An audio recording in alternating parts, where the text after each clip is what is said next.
ఇలా ఈ దేశం మీద అనేక దాడులు జరిగినాయి. ఈ సనాతన ధర్మం మీద దాడులు జరిగినాయి. ఈ సంస్కృతి సాంప్రదాయాల మీద దాడులు జరిగినాయి. కానీ అన్నింటినీ తట్టుకొని ఈ దేశం ఈరోజు నిలబడ్డదంటే, ఈ దేశ ప్రజలు నిలబడ్డారంటే ఇలా మనం నమ్ముకున్నటువంటి సనాతన ధర్మం అనేది గతం నుంచి చరిత్ర చెప్తున్నారు. కానీ చాలా మంది ఆ చరిత్ర తెలుసుకునే ప్రయత్నం చేయలే.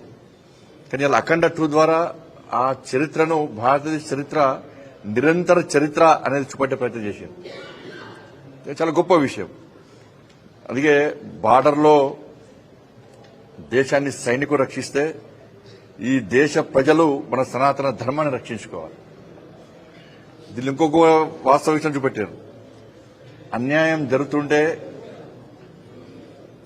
చూడడం కూడా తప్పే. అన్యాయం జరుగుతుంటే దాన్ని ఎదిరించిన వాడే నిజమైనటువంటి దేశభక్తుడు, ధర్మరక్షకుడు అనే విషయాన్ని కూడా చూపడం జరిగింది.